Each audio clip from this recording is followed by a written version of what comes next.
Abdul Muttalib এবার হাতিমে কাবার মধ্যে ঘুমিয়ে আছেন।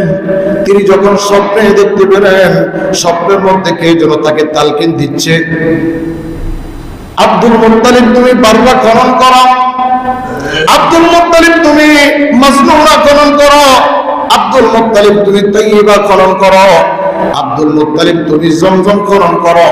আব্দুল মুত্তালিব বলে একবার, দুইবার, তিনবার বুঝলাম না, চতুর্থবারের কালে যখন আমি তাকে প্রশ্ন করলাম, মাফি মালুম, আমি বুঝি না, তুমি কি বলো, আমাকে একটু ভালো করে বুঝিয়ে বলো। আব্দুল মুত্তালিবকে স্বপ্নের মধ্যে তালকিন দিয়া বলতে শুরু করেছে, আব্দুল মুত্তালিব তুমি ভালো করে শোনো, এইটা হলো হযরতে ইসমাঈল আলাইহিস সালাতু ওয়াস সালামের ওই কূপ, যে কূপের মাধ্যমে সারা আরববাসী তৃপ্ত লাভ করতে, বলুন সুবহানাল্লাহ। এটা হলো এমন একটা কূপ, যে কূপের মাধ্যমে পুরো আরববাসী পানি খেয়ে, পানি পান করে নিজের তৃষ্ণার্ত নিবারণ করত, জীবন উপলব্ধি করত, জীবন বাঁচাতো। এটা হলো ওই কূপ। আমার ভাইরা, এবার আব্দুল মুত্তালিব আর দেরি করলেন না, সঙ্গে সঙ্গে আব্দুল মুত্তালিবের একমাত্র তৎকালীন সময়ের একমাত্র পুত্র ছিল হারিস। আব্দুল মুত্তালিব এবার হারিসকে সাথে নিয়ে আব্দুল মুত্তালিব বললেন, তাহলে আমরা এবার জমজম খনন করব। এদিক থেকে কুরাইশের লোকেরা আব্দুল মুত্তালিবকে বাধা দিতে শুরু করলো। দেখবেন সমাজের মধ্যে এক ধরনের লোক থাকে, তারা প্রভাবশালী লোক। তারা যদিও প্রভাবশালী লোক থাকে, লোক থাকা সত্ত্বেও, প্রভাব থাকা সত্ত্বেও দেখবেন তাদের বিপক্ষের কিছু লোক থাকে, থাকে কিনা বলেন? সমাজের মধ্যে এমন লোক আছে।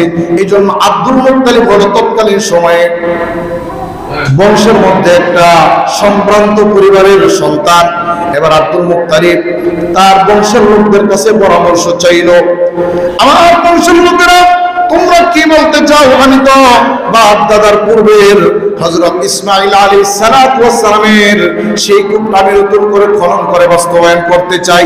আমি চাই এই মক্কা নগরীতে যারা হজ করতে আসে, এই মক্কা নগরীতে যেই সকল হাজী সাহেবরা আসে, তারা যেন এই কূপের পানি পান করে তারা যেন তৃষ্ণার্ত নিবারণ করতে পারে, তারা যেন এই পানি পান করে আল্লাহ পাকের শুকরিয়া আদায় করতে পারে।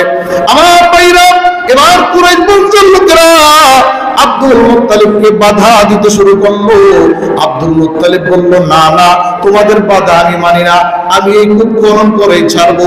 আব্দুল মুত্তালিবের যেহেতু প্রতিপক্ষ ছিল, আব্দুল মুত্তালিব তো যেহেতু প্রতিপক্ষ ছিল, এরপর আব্দুল মুত্তালিব সম্ভ্রান্ত পরিবারের হওয়া সত্ত্বেও আব্দুল মুত্তালিবের একটা পাওয়ার ছিল, ক্ষমতা ছিল।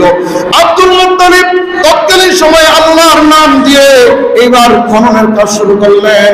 তৎকালীন সময় হারিসকে নিয়ে যখন খনন করতে শুরু করলেন, কোদাল দিয়ে মাটি উঠান বাপ বেটা দুইজন, আব্দুল মুত্তালিব আর হারিস। আব্দুল মুত্তালিব অনেক কষ্ট মনে নিয়ে আব্দুল মুত্তালিব আল্লাহর কাছে ফরিয়াদ করলেন, আল্লাহ,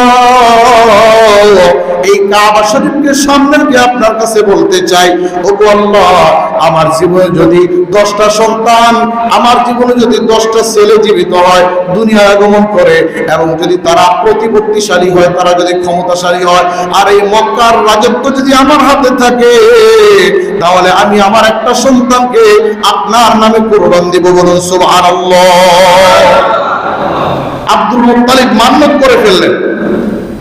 আমার ভাইরা, আব্দুল মুত্তালিব যখন মান্নত করে ফেললেন, এবার আল্লাহ রাব্বুল আলামিন আব্দুল মুত্তালিবের মান্নতের ওসিলায়, মান্নত করা হলো চুক্তি করা, আল্লাহর কাছে মান্নত করলেন, আল্লাহ, আমার ছেলেটা যদি বিদেশে যায়, আমি এই মসজিদের সবাইকে আমি মিষ্টি খাওয়াবো, অথবা কিছু মানুষদেরকে আমি খাওয়াবো, মসজিদে এই জিনিসটা দান করব। এইভাবে যখন মান্নত করা হয়, মাসআলাগত ভাবে এটাকে বলা হয় চুক্তি করা। ভাই, তুমি আমার এই কাজটা কইরা দাও, আমি তোমার এই কাজটা কইরা দেব। আব্দুল মুত্তালিব আল্লাহর সাথে চুক্তি করলেন যে, আল্লাহ, আমি জমজম কূপ খনন করব, আর যদি আমার জীবন দশায় 10টা সন্তান যদি হয়, ওই 10টা সন্তানের মধ্যে একটা সন্তানকে আমি কোরবানি দেব। আমার ভাইরা, আব্দুল মুত্তালিবের জীবদ্দশায় এবার যখন 10টা সন্তান হয়ে গেল। কিতাবের মধ্যে রেখে আব্দুল মুত্তালিব এবার কাবা শরীফের মধ্যে ঘুমিয়ে আছে। হঠাৎ করে কে যেন স্বপ্নে দেখাইতেছে, আব্দুল মুত্তালিব তুমি মান্যত করছিলা 10টা সন্তান যদি তোমার হয়, এই 10টা সন্তানের মধ্যে থেকে একটাকে তুমি কোরবানি করবা। ওই তোমার কোরবানি, তোমার মান্যত তো রয়ে গেল। আমার ভাইরা, আব্দুল মুত্তালিব কাবা শরীফ ত্যাগ করে সঙ্গে সঙ্গে এবার সন্তানদেরকে ডাকলেন, বললেন আমি নিয়ত করেছিলাম যে আমার 10টা সন্তান যদি হয়, তার মধ্যে থেকে একটা সন্তানকে আমি কোরবানি করব। এবার তোমাদের পরামর্শ চাই, তোমরা কি বলো? আমার ভাইরা, সব সন্তানরা আব্দুল মুত্তালিবকে এই পরামর্শ দিল যে আব্বা, আপনার যাকে ইচ্ছা তাকে আপনি কোরবানি করেন, আমাদের কোনো আপত্তি নাই। এবার আব্দুল মুত্তালিব সবচেয়ে বেশি পছন্দ করতেন তার ছোট ছেলে আব্দুল্লাহকে। আব্দুল্লাহকে সবচেয়ে বেশি পছন্দ করতেন। আমার ভাইরা, আব্দুল্লাহকে পছন্দ করতেন বিদায় আব্দুল মুত্তালিব এবার 10 জনের মধ্যে কিভাবে লটারি করব, কারণ আব্দুল মুত্তালিবের মনটা বারবার কেবল খালি আব্দুল্লাহর দিকে যায়। তার কারণ শুইতে গেলে আব্দুল্লাহ, বসতে গেলে আব্দুল্লাহ, খাইতে গেলে আব্দুল্লাহ, ঘুরতে গেলে আব্দুল্লাহ, চলতে গেলে আব্দুল্লাহ। দেখবেন সমাজের মধ্যে একজনের যদি 5টা ছেলে হয়, সবচেয়ে ছোট ছেলেটাকে বেশি মহব্বত করে। কি বলেন? ছোট ছেলেটা অন্যায় করলে, বড়টা যদি, ছোটটা অন্যায় করছে, বড়টা শাসন করছে, এরপরেও বাবা ছোটটার পক্ষেই বলে যে দুঃশব্দ। কি বলেন, ঠিক কিনা? ছোটটাকে এতটা মহব্বত করে, বড়টার দোষ হইলেও, বড়টার যদি ন্যায় ইনসাফ করতে হয়, এরপরেও বাবা বড়টাকে শাসা। তুই বড় মানুষ, ও ছোট, ওর উপরে প্রেশন করতে পারলি না, অথচ ছোটটা অন্যায় করেছে। কি বলে, ঠিক কিনা? এটা হলো বাবার ছোট ছেলেদের মধ্যে বা মেয়েদের মধ্যে ছোট সন্তানের প্রতি মহব্বত। আমার ভাইরা, এবার আব্দুল মুত্তালিব, আব্দুল্লাহর কথা বারবার মনে পড়ে, কিন্তু আব্দুল্লাহর প্রতি লটারির ব্যাপারও আব্দুল্লাহর ব্যাপারে চলে আসে। কিন্তু আমার আব্দুল্লাহর প্রতি মহব্বত থাকার কারণে বাবা কেমন যেন চোখ দিয়ে অশ্রু ঝরতে শুরু করেছে। আমার ভাইরা, এবার আব্দুল মুত্তালিব স্থির করলো যে কি করা যায়, কাকে দেয়া যায়। তাহলে এবার পরামর্শ করে আব্দুল মুত্তালিব স্থির করলো, তাহলে আমরা একটা লটারি তৈরি করি। লটারির মধ্যে যার নামটা আসবে সেই হবে মান্যতের জবের বস্তু। আমার ভাইরা, আব্দুল মুত্তালিব যখন এবার 10টা ছেলের নাম লেখা, এবার যখন তীর মারতে শুরু করলেন, কিন্তু বারবার কেবল খালি আব্দুল্লাহ নাম আসে। 3 বার দিল, 3 বার আব্দুল্লাহ নাম আসে। এবার আব্দুল মুত্তালিব দেরি আর করলেন না, যেহেতু আব্দুল্লাহ নাম আসে, তাহলে আব্দুল্লাহকে এবার কোরবানি দেব।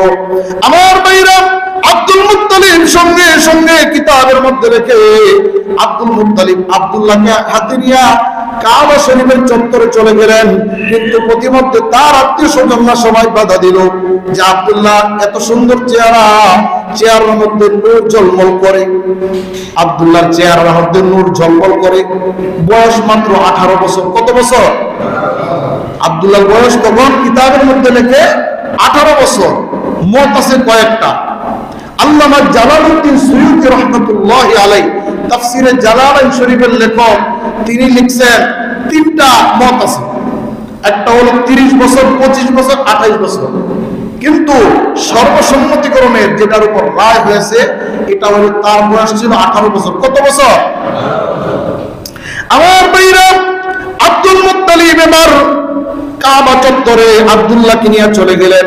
তাকে কোরবানি করা হবে, মান্যত পুরা করা হবে। আত্মীয় স্বজন সবাই বের হয়ে গেল, আব্দুল্লাহকে কোরবানি করতে দেওয়া হবে না। সবাই পরামর্শ দিল, আব্দুল্লাহকে যদি আপনি কোরবানির প্রথা চালু করেন, আপনার মাধ্যমে কিয়ামত পর্যন্ত যত মানুষ আসবে, সবাই মানুষ হত্যাটা, অর্থাৎ মানুষ মান্যত করাটা, মানুষ জবাই করাটা একটা প্রচলন হয়ে যাবে। ইব্রাহিম আলাইহিস সালাতু ওয়াস সালাম যদি মানুষ জবাই করতো, আর যদি এটা প্রচলন হইতো, এই প্রচলন থাকতো কিনা জোরে বলেন? থাকতো, মানুষ জবাই হইতো। এখন তো মানুষ জবাই হলে মানুষের গোশত খায় না। তৎকালীন সময় যদি এমন কোন বিধান থাকতো যে মানুষ জবাই দিয়ে মানুষের গোশত খায়, তাহলে এই দেশে এত মানুষ থাকতো? এত মানুষও থাকতো। যাই হোক, নবীজির বংশ দুইটা জবাই থেকে বাঁচলেন। একটা হলো ইসমাইল আলাইহিস সালামের জবাই, আর একটা হলো আব্দুল্লাহর জবাই। এই জন্য নবীজির একটা উপাধি ছিল জাবিহাইন। একটা উপাধি কি ছিল? হযরত মুআবিয়া রাদিয়াল্লাহু তাআলা একবার নবীজিকে